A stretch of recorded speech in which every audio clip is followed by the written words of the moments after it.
we're still like learning, right? Like the curriculum and system is always going to be living. Sure. But when you stop it from living, it's going to start being past tense, Right. and we don't ever want to be past tense. Now, what that means, hey, as policing and society changes, like certain things change and relevancy changes. Right. So that's the importance of bringing on cadre guys that are still Hmm. currently in law enforcement. I mean, I've only been out of law enforcement now for a year, Right. but let's say 10 years from now, what I was doing in the street might be somewhat irrelevant.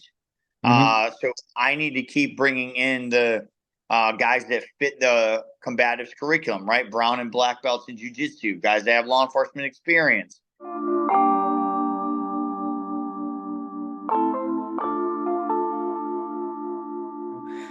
Just a quick introduction. I'm talking to Jay Wadsworth.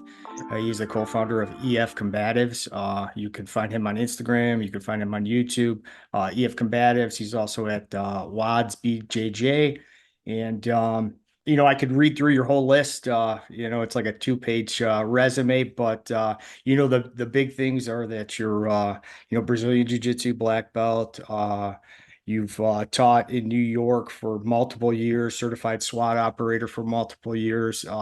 You have quite a resume as a police officer, and then I think you came together with Adam and created EFC and this combative system. And really, what it comes down to, and I see it too, is there was something missing in standard police defensive tactics. There was a problem. And so could you kind of explain, that problem throughout the country, how long that's been going on, and how EFC is really kind of, to people that don't, kind of know, and police officers that are kind of new to this, how is EFC kind of bridging that gap between the old training and new training, and kind of what's the difference?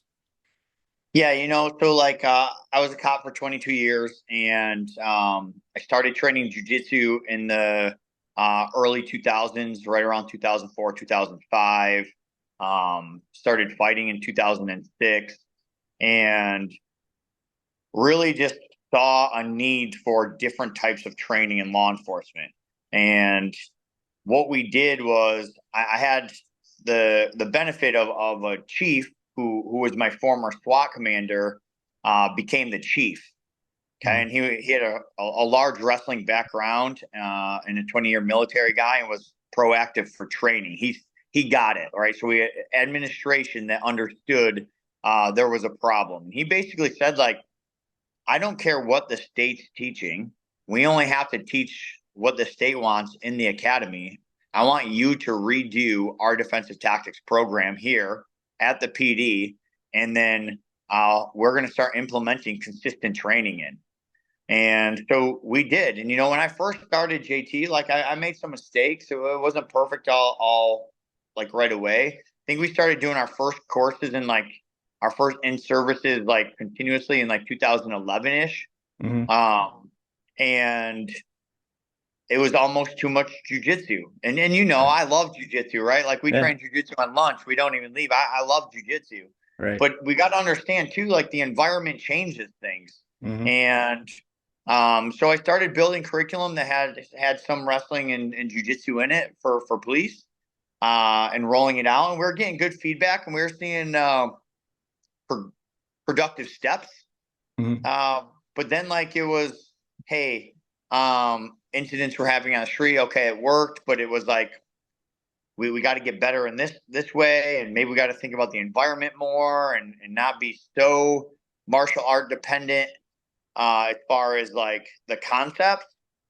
We need to take the skills and the fundamentals of these martial arts and then put them and bridge the gap into what we do in the environment of policing, entanglements, different spaces, numerous suspects, different weapon systems. So I basically deep dived into just continuously building on that, along with working in an urban agency where we're going hands on probably on a daily, if not every other day basis, Hmm. sometimes multiple times a day, Yeah. and then taking those situations and kind of breaking those down with what we were learning in the martial arts realm, and just bridging the gap, uh, that we felt no one really was bridging and trying to provide a solution outside of just like, hey, we get it. Jiu-jitsu should be mandatory for police. And I even say with that with a bit of caution, I say grappling should be mandatory for police because wrestling fundamentals are just as important vertical as they are when we hit the ground. We start doing the jiu-jitsu aspect of it. Yep. So I like to refer to it as like more like a grappling art needs to be integrated, and then we have to integrate it into everything that we do in the environment of policing, and that's kind of where we took off. And then I worked with the state of New York in 2015.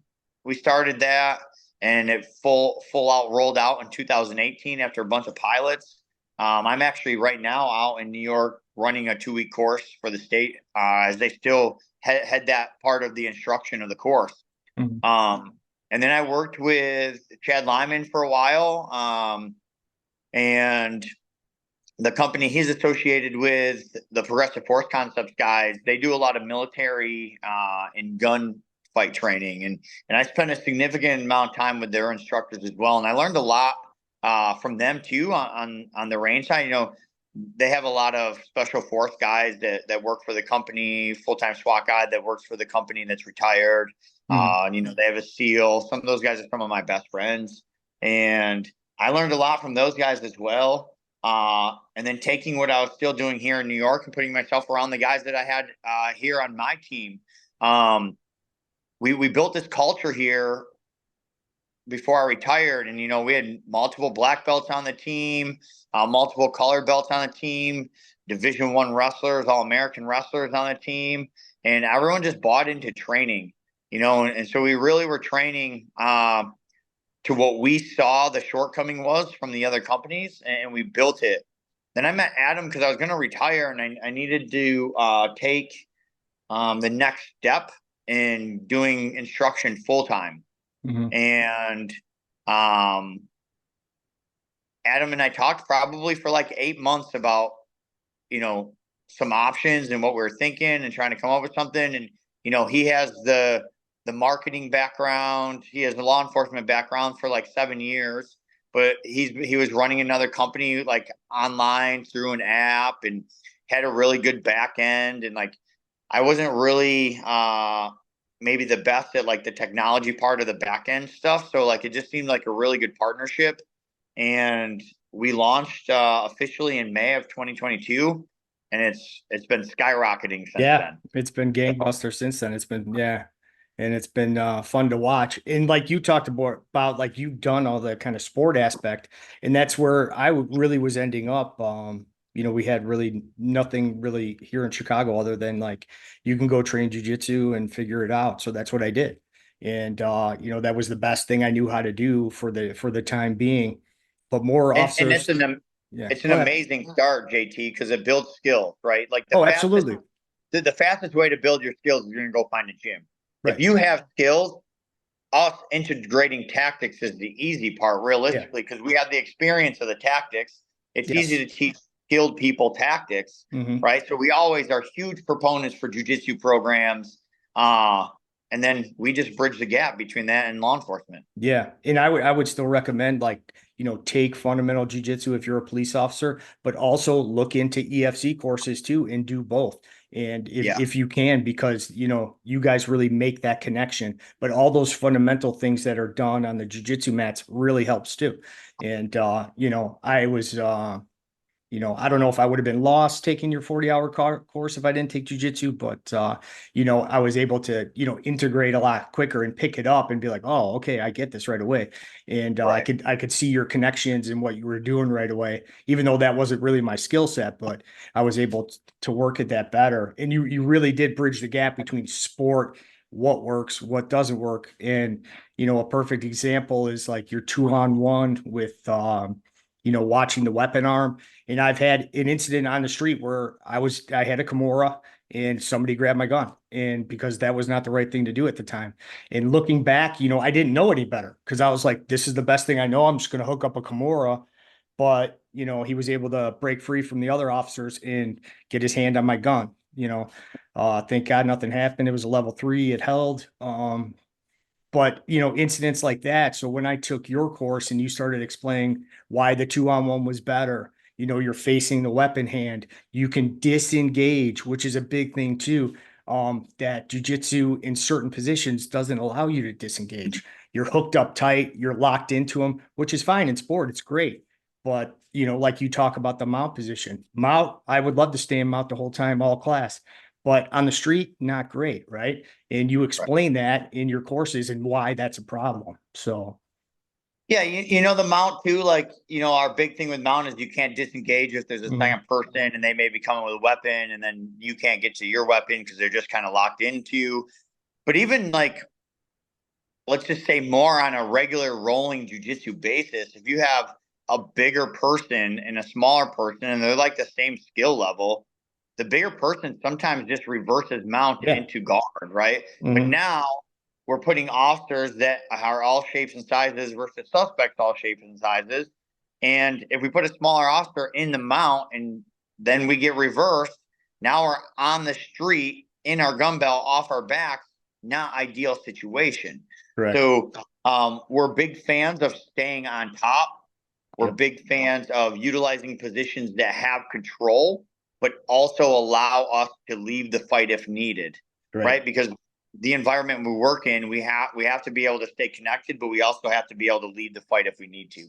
Right. In very, big points and great ideas. And, as a police officer, I look at your system and I was happy to take it. And, I don't get paid by EFC.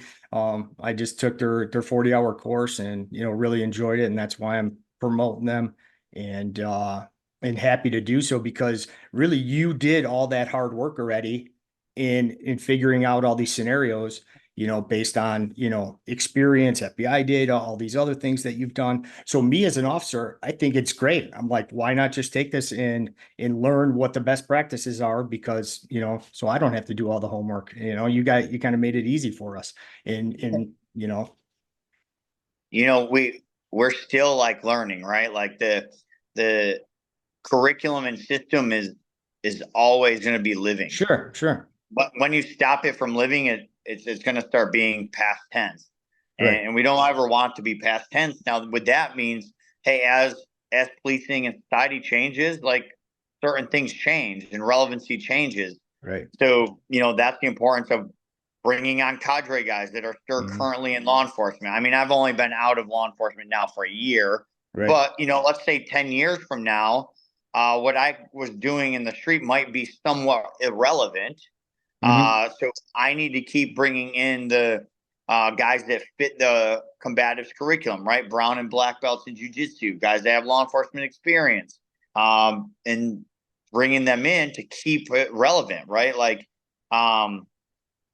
right now, our students, like we post a bunch of my body cams, but like we post them and they get good feedback. But a lot of people are like, yeah, but he trains every day and he's a black belt and he's a SWAT operator and Hmm.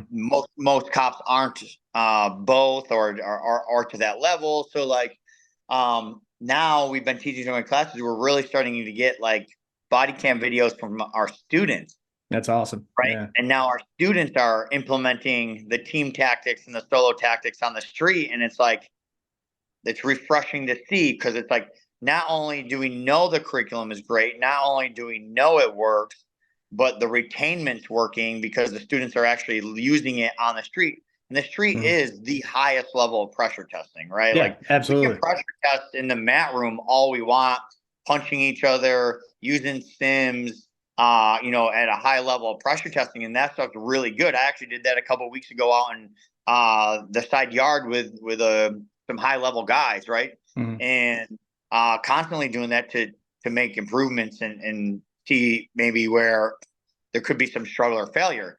But when we do it on the street, that's it, man. That is the highest level of pressure testing. It is in the environment. It's being done for real life experience. There's no like, hey, pause, let's fix this. It's like, it could be the matter of between life and death at any time on there. So it's been really refreshing seeing our students getting us body cams and it coming back. And, I've been getting tons of feedback from the New York program since we launched it officially in 18, but we started teaching the course and pilots around 15, 16. So we've been getting a lot of feedback. We know it works. We know what's good of it. You know, the high-low team tactics, that's the bread and butter, anchoring the legs, right? Just like taser. Taser is like split the hemisphere, right? That means splitting the belt line. One pro below the belt line, one pro above to get the best NMI effect. And nothing really changes in team tactics, right? Let's take someone, put them on the lower body, someone put them on the upper body, get good control, and then achieve custody through the control. Sure. No, absolutely. And, you talked about the body cameras and when I took the 40-hour course in Chicago, we'll talk about that a little more, but you talked about narrating for your camera, and most officers really aren't used to that or not as used to it yet. We've had body cameras maybe 5 years, some of us 6 years or longer. And you really need to narrate what's going on because your camera is not picking up everything that's going on. When you talked about gun grab and just narrating what the subject is doing and what you're doing to get him to comply, and that was a big part and something that definitely I need to work on, and narrating that body camera, it's a biggie. Yeah, and it just helps us and backs up what it's picking up and what it's not picking up, right? Our Mhm. verbals of giving them direction and what their behavior still is, whether it's changing and being cooperative or it's not changing and what they're doing. We need to narrate that because that now links to our body cam. If it's not picking up the visual aspect of it, it's picking up the verbal aspect of it. And then we can take the audio and the visual, merge them together. They match, right? That's probably the best evidence that we're going to have as far as backing our depositions or our report writing. Yeah, no, absolutely. And I agree. And that's a biggie. So if we can kind of talk about Chicago a little bit, Yeah, let's do it. Jay and his cadre came to Chicago. They were at the Chicago Police Academy, and I'm a Chicago police officer, so I signed up for the 40-hour level one instructor course. A lot of brown belts, black belts, and all the way down to white belts. So it was a lot of the jiu-jitsu community that were Chicago police officers, and we've kind of been waiting for something to come to Chicago for quite a while. That was official and not just different jiu-jitsu academies or us getting together and sharing techniques. So it was good to see. And, from start to finish, I really enjoyed a lot of it. And, you talked about the cadre or your instructors. All your instructors are police or former police, high-level black belts, MMA fighters, and just really a great crew that came to Chicago. And we learned a ton. All the officers I've talked to have really enjoyed it. Didn't hear really anything negative about it. We all know we need it here, and we all want to, that group there was kind of a group that does want to share, this and really want to get into it and really want to see, police officers in Chicago, doing better with their use of force and training better. So I thought you did a really great job, and it was great, great 40-hour week. Yeah. Yeah, Chicago was awesome. There was a lot of work going into getting that approved. Obviously, when you have the second largest police department in the country, Mhm. there's a lot of hurdles to jump through, and sometimes the wheels of justice don't move very fast. But James, the point of contact in the training division, man, he spent countless hours, and him and I spent countless phone calls. I can't even tell you how many texts and phone calls and messages we spent. Like, I need this, I need that. Can you get me this fast? And so we worked really well together. We knew that Chicago was a really good area that we wanted to get EFC to. One, because we want the solution to be there to make cops better. Mhm. But two, one hadn't been to Illinois. We worked with them about getting it certified through Illinois, so that worked out really well as well to get it approved through post. So Mhm. that was awesome. But yeah, man, it was really great. Everyone in the class, again, it was like a mountain. We had people at the bottom of the mountain that didn't train a ton. We had people at the top of a mountain that trains all the time, right? Like, Yeah. we had a lot of people that don't teach, and we had a lot of people that already are full-time instructors in the training division. So it was really good to see the diverse group in there. But you come into classes like that, and there's 60 plus people in there. I think 63 or 65 people in there. Mhm. I brought with me, 4 or 5 other instructors. So we had really good ratio of instructor to students. And, we just all put in work. Everyone, I think, got better. We're huge as a cadre and like building relationships with our students, So like we don't leave at lunch and go eat lunch separate with just the cadre. We hang out there, we roll, we do jujitsu with everybody. Yeah. The lunch rolls Like were fantastic. That was awesome. Yeah. yeah, it's like building relationships with people. We hang out after and talk to people on the mat and stuff. We were gonna obviously come over and train the one night that got messed up a little bit. Yeah, that's all right. Yeah. With Dan, I always still pick on him about that, but Yeah. you know, Little injury, right? Yeah. yeah. So but then we went and we got to visit and do a tour of Chicago. We got to add in a little bit of vehicle extractions. Everyone worked really hard. And I think we built a ton of relationships there, So like for us as a company, me especially as like a co-founder, we're huge on making the learning environment fun, but working hard. So like no horseplay during the training on the mat, but on the sides on breaks, hey, we got to laugh, make a little bit of laughter, have fun, and just as long as everyone's training hard, it's 40 hours. It's a long course. It's a lot of work. Everybody's sore. Even if you train every day, you're still sore, right? Yeah, it was a long week of training. Yes, yes. It's 8-hour days with no lunch break. Our lunch break actually we're training even more, right? With even like more grappling and resistance. So that's true. It was probably today, I would have to say like between Chicago and Austin, they're two completely different like courses, but they're my two favorite ones so far. One, there are some of the bigger ones. So like I had a lot of instructors with me, and that's cool to have a group of instructors rather than just like 2 or 3. But it was also, you got to meet so many people, network. In Austin, we did a ton of training. Like every day we trained, right? Yeah. But in Chicago, it was more like just building the relationships of like, going to see dinner. We went to a Cubs game the night we were supposed to go train with you. Like, it was just like everybody there was like super cool to like hang out with. And everyone, I think, wanted to train, and everyone wants to see a better solution for officers. And that really is the mission, right? Like, what can we do to put out a better solution to make cops safe? And you know what? If cops are better trained, society is actually safer too. The suspects we're fighting with that are making poor decisions, that are forcing our hand to use force, are actually going to be safer as well, because we're going to have more options. Yeah, it's win-win for everybody. It really is. The better police officers are trained, the better everybody is as a whole. And I think in Chicago, it was, all these Chicago police officers, and we're all in, most of us were in the jiu-jitsu community for a long time. And we've been kind of waiting for the connection between our department and some jiu-jitsu and grappling and a good system. And EFC, you guys fit right in, and it was great. And the training was tremendous. And I've been training 12 years. I'm a brown belt. I've been trying to kind of make that connection. I started a law enforcement class, just, teaching officers the basics, break fall, technical stand up, all the basic stuff. And so when this came along, I was like, this is fantastic. And it just got more officers interested. And I made some connections there too. They've been coming on Friday nights. We've been training, training some EFC techniques. Awesome. And yeah, so it's really picking up here and taking off. And to now it's more official with the Chicago Police Department. I think officers are a little more willing to be like, oh, okay, maybe I'll check this out now and see what this is about.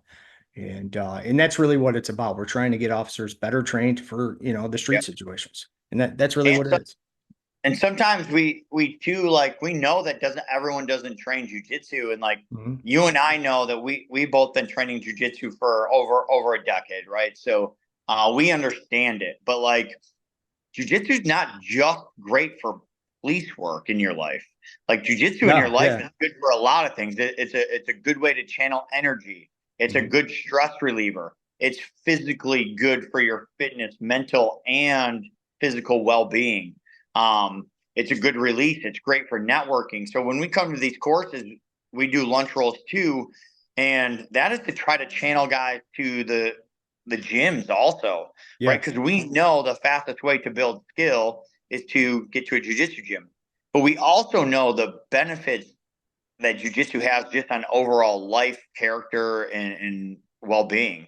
So I think the two go hand in hand. Yeah, And absolutely. Yeah. I've been doing this a long time now, and I really see that it's growing faster than it ever has. Hmm. Uh, with that being said, it's still not a huge percentage, Right. but it is out there, and the more people that are training, and the younger the administrations are getting, you're starting to get administrations in that are, captains, chiefs that are training jujitsu, and they get it. Right. So that's where we're going to see significant change is when we get a lot of administration that understand uh, this is better for our city, our department, our individual members, and Mhm. society, right? Like that's super important. Yeah. Yeah, the benefits are huge for police departments and individual officers themselves. It's yeah, I can't say enough. I've been promoting jujitsu for, since I started, and even when police officers don't want to train with me, I'm like, that's fine. Go train somewhere. Find a Yeah, gym close to train your some. house. Just go Yeah, somewhere and train, and you know, find somewhere that's good for you or a good fit. And I'm still doing my Friday night for law enforcement, and working on some new EFC techniques that are fantastic, and really looking forward to, implementing more of that in there. And I really, really just want to feel more comfortable with giving officers a good product, which your product is fantastic. And I feel comfortable, teaching those techniques after, you taught me, and not only just the how, but the why. You really explain the why of these techniques, and why is it better for law enforcement? Why do we do this? And that connection I kind of made right away, for the street scenarios, so. yeah. These law enforcement classes that are at the jujitsu gyms are super important too because uh, there's jujitsu gyms all over the place, right? So like, Mhm. um, we can lean on these community member gyms, or like your gym's a community member, but you're a police officer, but you're teaching a law enforcement class. They're for departments that might not give them training. So here's an outlet for them to go seek training themselves. Mhm. And you seek training yourself. I seek training myself, and we understand the benefits of that. Now, would it be great that if our departments would train us so many hours a week paid? Of course it would, right? Like, Right. and I think someday it'll be there because there is such an emphasis right now on continuous training is like the real true reform. It's just waiting till it gets It is. into legislation and then Yeah. it's been mandated. I do see that coming. I don't know how far away that is, but until then, we just got to keep putting out better solutions and giving people a place to train, whether Right. it's at their department or at community gyms like your gym, right? Like you guys do a Friday night class. We have a ton of guys that are instructors that teach at gyms, and that's what they do. And it's just Hmm. giving cops an outlet to train. Um, I also think the benefit of the community gyms doing the law enforcement classes is you get all walks of life in these gyms, Yes. all walks of life, right? Hmm. So you and I know too that like sometimes police officers are stuck in their bubble or stuck Hmm. in their group, and they're not really great socially with people outside of their group, right? Yeah, They it's see true. awful things every day at work, Hmm. right? Um, they're dealing with stress at work, they're dealing with stress at home, and so you go to these gyms and you see people of all poverty levels. You see people that are super rich. You see people that are from different countries and different cultures. And I think police officers being in these gyms really help us to understand sometimes, like, hey, what's different from my life? Here's all these other walks of life in the gym that we grapple with, and we don't think anything about it when we're grappling. That's true. We're having conversations, and like, Hmm. so I really think there's so many different pros of having cops in like private jujitsu gyms as well. Departments partnering with them and paying for their memberships for gyms is where I would really like to see that at some point too. Yeah, I would like to see that. But I think if you're a police officer right now, and I think you do need to kind of do it on your own. You need to reach out, find some good schools and do some training, because, your next use of forces could be the next call you get. And if either you're going to be prepared or you're not going to be prepared. And that's, Yeah. that's the reality of it. And, it's nice that the departments are starting to implement it. They're probably going to start doing some in-service and teaching new recruits and stuff. But, I think you need to start training, today and get going with it, because, the next call you get could be that call. And, jiu-jitsu and EFC and these courses, can help tremendously. So, Yeah, some people, like, oh, I want to go to this gym, but it's an hour and 20 minutes away, and I'm only going to go once a week, or I'm only yeah. going to go once every 2 weeks. Mhm. Okay, but there's a gym over here that's 15 minutes away. Okay, is it good? Is it ethically, does it fit your character? Two, if it is, it might not be the highest level competition gym, is the one an hour and 20 minutes away, but are you going to train continuously there? And if you're going to train continuously there, or train more often there because it's convenient, then go to the one that's convenient, Yeah. because the more you train, the better you're going to get, right? Mhm. And most cops aren't going to be like full-time pro uh, competitors.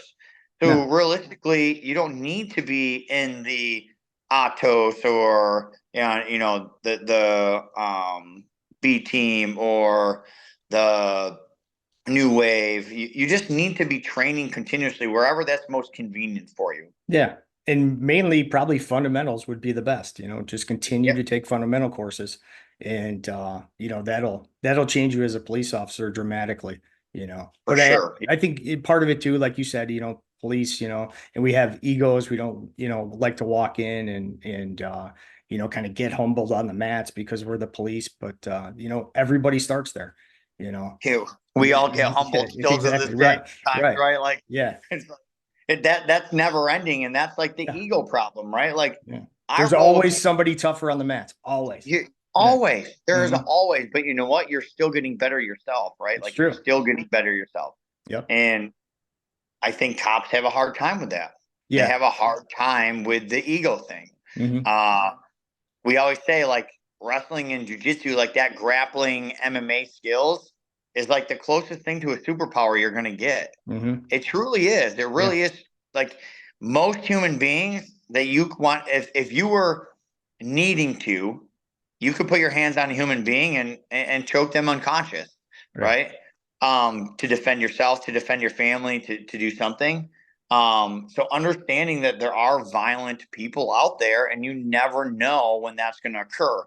I think the average police response time in the U.S. is like just under 8 minutes. Right. That's So scary. the Yeah. average response Hmm. time is just under 8 minutes. Hmm.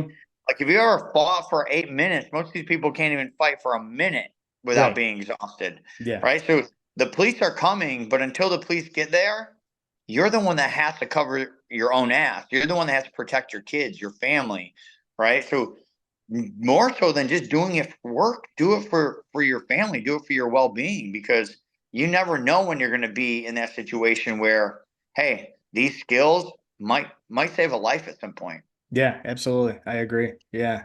And I still teach 2 nights a week. I do the fundamentals jiu-jitsu, and I really enjoy that. And those, we get small people that come in for, mainly want to learn self-defense, the way things are going in the city right now, and they're scared for their safety. And Yeah. I see them as they work along in jiu-jitsu in the fundamentals class, their confidence builds, they get better at stuff, and it does work. It definitely does work. Yeah, for sure. And it's just like one of those things, like, we don't pick when, whether we're Right. working or we're civilians, Right. right? We don't pick when violence is going to occur. Violence usually picks up. Mm. So we just have to be prepared. And that's just all walks of life, and no matter where you live. Yeah, no, I agree. I agree. So How's kind of, uh how's the no, go Friday ahead. night class going? Pretty good.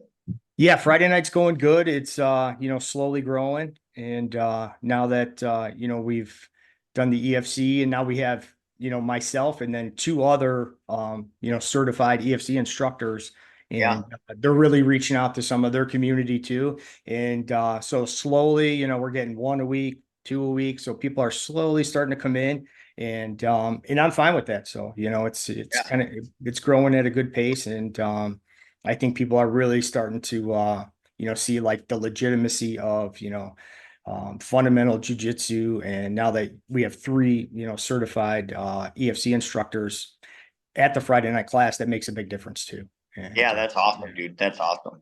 yeah, so I'm really, looking forward to continuing and getting bigger. And whether there's 2 or 3 officers on the mats or 25, I hope it continues to grow. And really, just trying to, branch out and do that. I don't, I make zero money on this. This is a labor of love, but I love jujitsu. I love doing this. And I couldn't imagine doing anything else. And 3, 4 days a week, I'm there training, and couldn't imagine doing anything else. And Yeah, make sure you tag me, because I'll always try to share yeah, or your law enforcement training courses, man. yeah, absolutely. Yeah, You take a picture or a technique or something, like sure. just tag me. I always repost it or share it on my story. Yeah, and I've been slowly kind of integrating your stuff, because like, you know, that 40-hour course, I could break down like so much, the skill building. We do that, the drills, the 2-on-1, 2-on-1, the collar breaks and all that. So and then I've been focusing more on the ground like you did, to get people to understand, the top position, bottom position, get those, techniques down first before we start working these takedowns and other things. Yeah. So they're, more comfortable and know exactly what to do when it hits the ground. So, and there's a lot to go over there. So, Yeah, I really saw a huge retainment in the students' ability once we started reverse engineering how we were teaching that and the layout of it. yeah. And I had never thought of that before, but what a great concept. Yes. Yeah. Just we got to build in more reps, right? There's never enough time in the day. There's never Right. enough training time. Right. So we have to get the most out of the reps that we can. Mm-hmm. And just thinking of it in a reverse order of how can I do that? That the answer was right in front of us. We just sometimes don't think of these things. Right. Exactly. Right. Yeah. So, yeah, so it's, we've got enough material to cover for months and months, and looking forward to it. But and even some of the basic stuff that we showed, that we brought from the course to the Friday night class, officers that didn't attend the instruction were like, wow, this is, really good. And I was, old school jujitsu. I ended up in the seatbelt a ton of times, and now I don't go anywhere near that seatbelt, because I know the problems that it can cause. But that was, a learning curve for me. It was, that's how I was taught, and Yeah. but there's some better options from, when a person, comes up and stuff like that. So And it's so just looking at the minute differences in jujitsu. We seatbelt because what is the highest percentage of submission in combat sports? Rear naked yeah, choke. you're gonna get choked. Yeah, So I'm right. going to a seatbelt because Mhm. I want to choke the guy, right? I Right. want to strangle the guy. I want to get a stranglehold. Hmm. In law enforcement, most states don't even allow you to do that unless you're in deadly physical force, right? Yeah, So especially then, Chicago. Yeah. Yep. right. So now the seatbelt doesn't do us any good. It No. actually doesn't allow us to control one of the arms, where double underhooks allows us to stay behind them and control both wrists. Yes. Uh, and win that control of, hey, they could be presenting or hitting, and now I have double underhooks. So it just fits what our rules are basically for the street better than the seatbelt. It's not that Hmm. either of them are better techniques, No, or right? they're It's just wrong, but yeah. But yeah. right. Yeah. What are you using them for, and where do Right. they fit into what application? If you're just doing lunch rolls, I'm probably gonna Sure. seatbelt sometimes because I'm Yeah. gonna choke the guy. Exactly. Maybe if I feel like I'm high, I'm double underhooking so I don't get high. On the Hmm. street, I'm double underhooking because I want to be able to win inside control, extract arms, and not allow them to present, or at least minimize their ability to. Yeah. Or, kind of barrel roll on you and roll you over, and Right. that's Yeah. even worse. Yeah, because you're connected to them. Yeah. So yeah, we could talk techniques for for days and Forever. days. Yes, exactly. So what's, I did before your course, I took the single officer apprehension, and I thought that was Yep. fantastic. Really enjoyed that. So if you're an officer just looking into this stuff, you want to do some online training, you want to start to get into it, just tell us, where to find you, how to find you. And if it's more online or you want people going to your app now for some of this training. Yeah, so it's easier to purchase everything online through the website. Okay. So EFCombatives.com. There's also some free blogs in there now. We just redid the website. Actually, even since we left Chicago, the website layout is new. Okay. So there's free blogs in there and resources that we want to have police officers to have available to. So like there's some in there of like, hey, how to pitch to your administration. You should have a grappling club or a mat room in your police department. So all types of different blogs that help people do things. But our live in-person courses are there, our level 1 and our level 2. And then we do have a bunch of virtual content, which that library is going to continue to grow. The user course is like the level 1 instructor course, just the curriculum for users. You can buy the entire user course if you choose, and it's a one-time fee, and it's a lifetime membership to that. Or you can buy what we basically are doing is breaking down into different modules and types of things. So the one officer apprehension and takedowns, we'll be launching the team tactics control and takedowns soon, multiple officer. We just launched wall pins. Yeah, the wall pins. Yeah. The wall pins. You guys can also go on there too and request vest grip breaks and handcuffing are both free virtual content. Yeah, so I watched both of those. Yes. This show, yeah. And you want some free content. Vest grip breaks is free, and so is handcuffing. That is also free. So we do try to put out like content that isn't always just trying to make money, like putting out content that are solutions for people, right? Right. Our YouTube channel, EF Combatives, is fairly new platform for us, but growing quickly. And we're going to start putting a lot of long form and shorts on that. I think that'll be really helpful for people that are, what is EFC about? What are they doing? Behind the scenes stuff. Our Instagram page is our biggest handle. It's EFCombatives.com. And then you guys can follow me too. My personal page is WADSBJJ. And, I'm always building relationships, and I am a normal person, just like JT, just like anybody else. It's just been grinding for years in the martial arts community with jiu-jitsu, MMA, and working in the law enforcement community where I was in a very busy agency and got to do a lot of training and, using that experience, merging it with the martial arts and trying to put the best solution out there for law enforcement.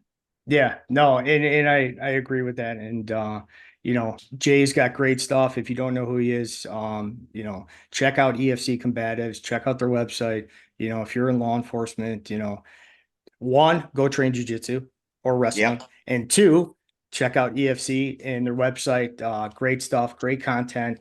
Really, even if you're a brown or black belt in jiu-jitsu too, like I'm a brown belt, and making the crossover to the more law enforcement techniques has been fantastic. I'm looking forward to training this for a long time. I'm kind of happy to be part of the team and part of EFC, and kind of I've been waiting for something like this for a long time, and you guys, I think, did a fantastic job and continue to do a fantastic job, and keep up the great work. I can't say enough about you guys. It's been great. Yeah, you too. Yeah, you guys are doing all the Friday night classes at your gym and stuff. That's also getting cops training, getting that knowledge out there. You do a good job on your Instagram page of putting out like some fundamentals and drills, and people have had the option to watch that and then train that. And you never know, like when the slightest fundamental is going to save your life, because realistically, jiu-jitsu is all about fundamentals. It is, yeah. There's no advanced in like basic and advanced jiu-jitsu. It's all basic jiu-jitsu with like advanced routes and setups. It's really all it is, right? Like it's the same moves, just done in a different aspect. Yeah, and the black belts do the fundamentals just extremely well.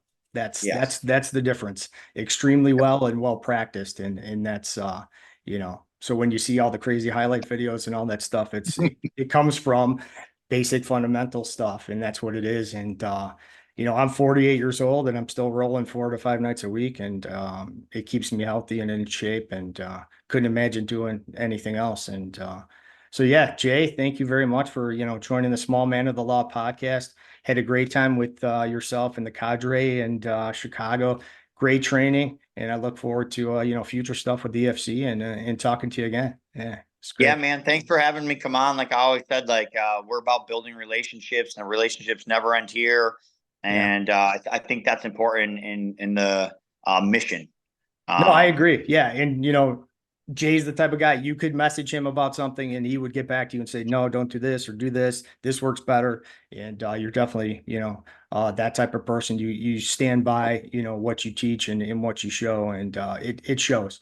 It really does. And and I prefer DMs on those things too, because like the internet's undefeated with things, and like yeah, yeah. I don't always comment on people's stuff if I don't know them, or I see something that I'm like, oh man, there's a better solution to this. Hmm. Sometimes I just don't say anything, but then sometimes I'm like, oh, I'm just gonna shoot the guy a DM and be like, hey, I have maybe a better solution or option. Like, try this. Sure. People are adults; they can do it if they want, and I Right. think it's a better way than just like blasting it in the comments, because like comments can be taken the wrong way. Yeah.